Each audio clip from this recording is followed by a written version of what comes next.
La voie du véritable pardon du pasteur Marcelo Jérémie Tsounassi. Chapitre 4. Pourquoi pardonner? Grand 3. Le pardon ouvre le ciel. Le pardon est un acte si puissant qui permet d'accéder à la bénédiction, au pardon et à l'autorité de Dieu. Toutefois, si le pardon permet d'ouvrir le ciel, la haine le ferme. Aussi, lorsque vous priez, ouvrez le ciel en pardonnant, pas seulement en demandant pardon. Et plus vous le ferez, plus vous réduirez le nombre de vos ennemis. Grand 4.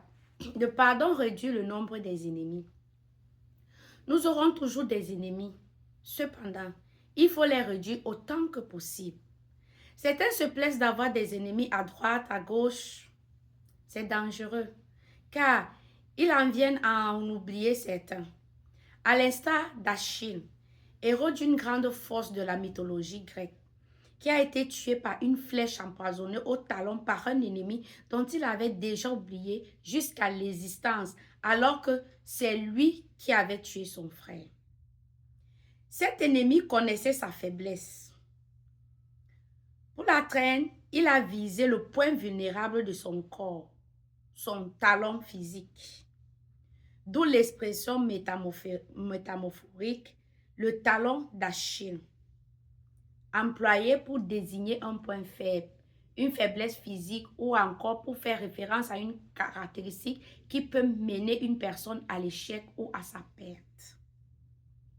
Cet ennemi n'avait pas la force et la puissance d'Achille, mais il a su l'atteindre au niveau de son point vulnérable. Achille aurait moins d'ennemis qu'il aurait certainement su les repérer à temps et les vaincre. Ce n'était pas le cas. Le guerrier invincible a été tué à cause d'une faiblesse. Mais vous, n'accumulez pas les ennemis. Sachez en diminuer le nombre en leur offrant votre pardon. Parce qu'un jour, dans votre faiblesse ou dans votre vieillesse, un ennemi peut devenir fort et vous faire du mal. Même Dieu a cette stratégie. Dans Colossiens chapitre 20, le verset 20 à 21, la Bible dit « Il a voulu par lui réconcilier avec lui-même tous, tant ce qui est sur la terre que ce qui est dans les cieux, en faisant la paix par lui, par le sang de sa croix. » Fin de citation. Nous étions des ennemis de Dieu et Dieu nous a pardonnés. C'est ainsi qu'il a réduit le nombre de ses ennemis. Parmi vos ennemis, il y en aura qui arrêteront de vous faire la guerre si vous leur offrez votre pardon. En pardonnant à vos ennemis, vous en ferez également de nouveaux amis.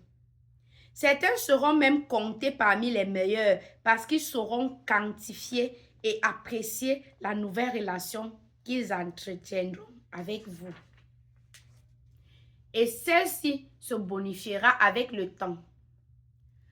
La transformation de l'un et de l'autre sera alors passée par là. 5. Le pardon transforme. Le pardon nous décharge, nous transforme et nous rapproche de Dieu.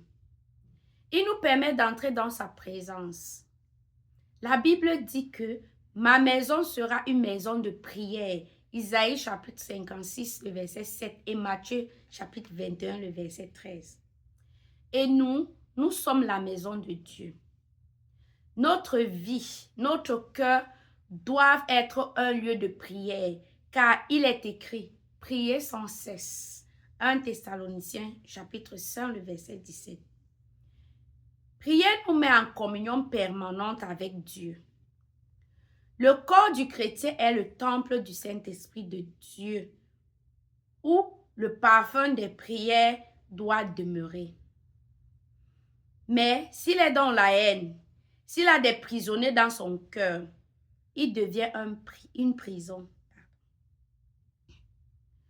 Et lorsqu'il pardonne, il libère ses prisonniers et transforme automatiquement sa prison en temple. Le pardon transforme la prison en temple. Il nous rend heureux. Le pardon ne transforme pas d'abord l'offenseur, mais l'offensé. Le véritable pardon ne transforme pas d'abord celui qui le reçoit, donc l'offenseur, mais il transforme celui qui le donne, l'offensé.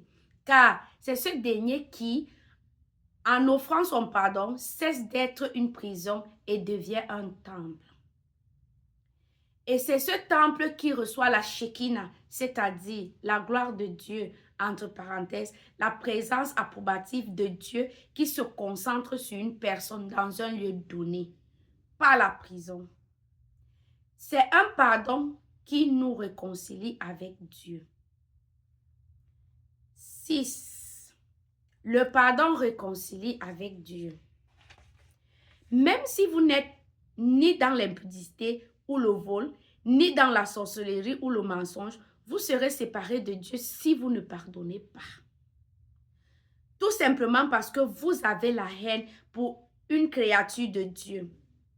Quand on ne pardonne pas, on veut du mal à celui ou celle que Dieu a créé à sa ressemblance. Aussi surprenant que cela puisse paraître, seul quelqu'un que Dieu a créé de tout son cœur, même s'il est mauvais, demeure une créature de Dieu. Et tout le temps passé à vouloir sa destruction est un temps séparé de Dieu. C'est un temps que le diable va détourner en sa faveur pour vous anéantir, saboter votre destinée et vous séparer définitivement de Dieu et à terme vous empêcher d'être enlevé. Retenez donc bien ceci. Celui qui a pour objectif d'être enlevé doit se décharger de tous les ennemis qu'il a refusé d'aimer, de pardonner et qu'il garde captifs dans son cœur. Celui qui a pour objectif d'hériter du royaume des cieux devra apprendre à faire une passe à Dieu afin qu'il s'occupe lui-même de ses ennemis.